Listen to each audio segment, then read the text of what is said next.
Hello and welcome to It's Your Business with Mario Toneguzzi on Megapix Media. Joining me today are Srinivasan, who is Managing Director of Consulting for commercial real estate firm JLL, and Sam Meer, who is a Senior Vice President with JL. Thanks for joining us today.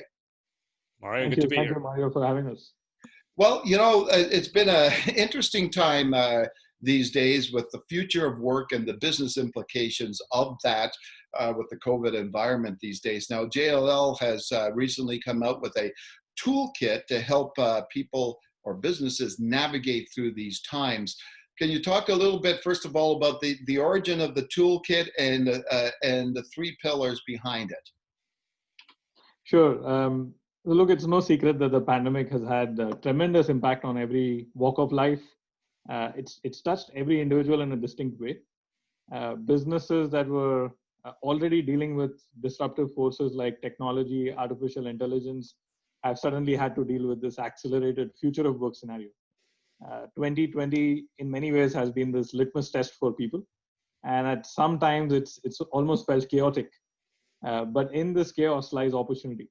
And we see this opportunity as an opportunity to reimagine. And that's how we came up with this kind of future of work reimagine pillars. Initially, companies, leaders, when they were hit with the pandemic, they kind of focused on topics of business continuity, re-entry, health and safety, those kind of things. Yeah. But over the last couple of months, we are seeing a shift in focus. And the shift is kind of think beyond recovery, think for the long term, think how your business will change, think how ecosystems are changing, and really truly reimagine across the pillars of work, worker, workplace. So that's kind of how we came up with the pillars of reimagination. Okay, let's talk about those three pillars. First one deals with redesigning workspaces. Tell me what's involved in that area. I can take that one, and Sam, feel free to add. Workspaces, kind of in this post-pandemic world, what we will see is organizations that redefine how their space can support health and well-being of people and how they use it will be successful. Experience and talent goes hand in hand, and people who are able to provide the right kind of the space experience for people will kind of succeed. Employee mobility programs, inclusive design, collaborative technology, all of these things will be critical in preparing the next generation of workplace, and therefore rethinking, redesigning your workspace itself will be critical going forward. Sam, any thoughts? Yeah, I would add to that. Even before the pandemic, companies were evaluating how effective their spaces were. When they would actually measure their utilization of their space, they would find that more often than not, there actually wouldn't be a person sitting in a seat. So for a lot of companies, it was all about, well, if they're not sitting in a seat, then do I need the seat? If they're not here, where are they? How can I support them? So the pandemic has really accelerated that, because in the past, it would have been, if someone's not sitting in a seat, how do I get them to start sharing their seats? Are they working from home? Would we allow them to work from home? The pandemic has shown that people can be productive. They can be productive at home. They can be productive in a third space. They can be productive at the office. So it really ends up being, so what do we really need to support the worker and the changing work that we're asking them to do? As automation starts to come in and the nature of the work starts to change, I think all these options are now on the table, and companies are holistically looking at their opportunity set to say, if our work is changing and what we are demanding of our people is changing, so how do we create something special in our workplace that will bring them in, give them the tools they need, not any more than they need and not any less than they need, and recalibrate. And I think this, what this has done is given that great change opportunity. Okay, great. Now, the second pillar deals with reconnecting your experiences. Tell me what that's about. Rob? I think Mario, Sam kind of alluded to this, and it's an interesting topic area, because if we have a significant percentage of people working from home, and working from home kind of becomes this default state for people, why would they come into the office? That's going to be a question that companies are going to ask. And very likely the reason people come into the office will be the experience. The experience becomes the magnet that attracts people to come in, right? And talent, like I said, will kind of go hand in hand with the experience. People will migrate to companies that provide the right kind of experience. The pandemic has kind of forced upon us this work from home experiment. And that's also left people kind of craving for connection. And as companies kind of focus on health and safety, organizations will focus on things like community, creating engaging experiences, both on and offline, will be critical. So regardless of where you work, you need to provide people with the right kind of experience. And this is where I think companies will focus. Experience will also influence things like morale, productivity, long-term business resilience. So it's a very, very important feature going forward. I want to touch on that a little bit more, and maybe Sam, if you could answer this. When you're talking about experience beyond companies, even like landlords, for example, and what they're offering in terms of amenities, you see so many different things, everything from gyms to lounges to spaces where like games area for people. You see a lot more of that, Sam, in terms of experiences taking place.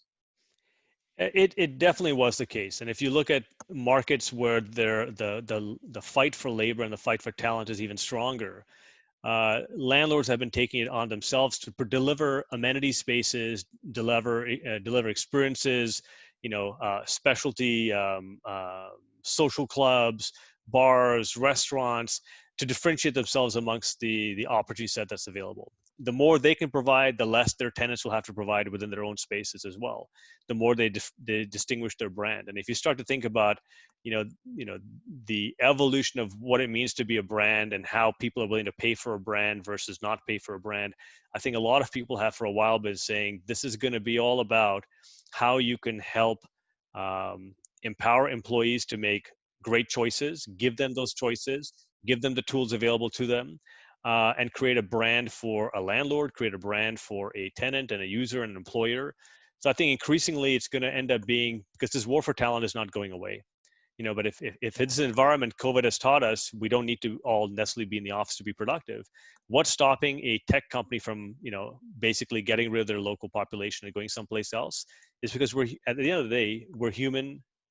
Human nature is best supported in an environment where people come together to share their ideas, to share their thoughts. They have experiences together. Otherwise, we would never move beyond this screen-to-screen interface. Yeah. And I think even the biggest technology companies, what you're seeing is a lot of them are doubling down on their space. Now more than ever, the right space, more we space, the right me space becomes extremely important for them. Yeah.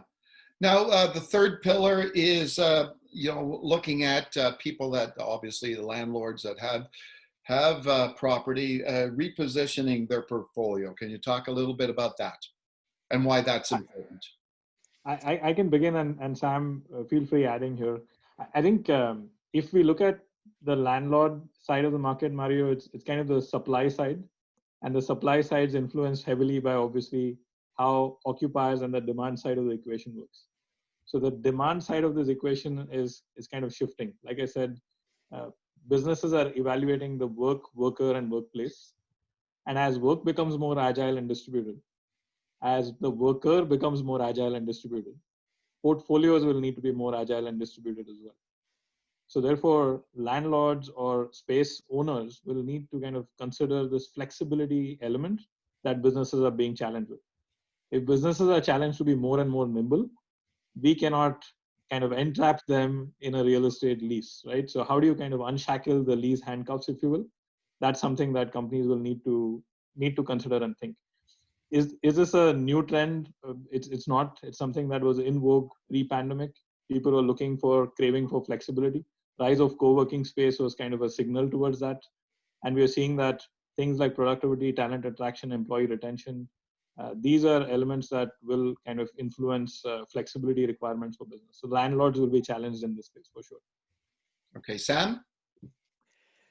In terms of the repositioning of the portfolio, I think the days of a landlord saying, I'm gonna give up space and only lease space for 10 years or 5 years or 15 years, that will increasingly form a smaller part of their portfolios. It is the largest part right now, but tenants are going to start coming to them and saying, there's a core part of my business I will be willing to sign for 5 or 10 years.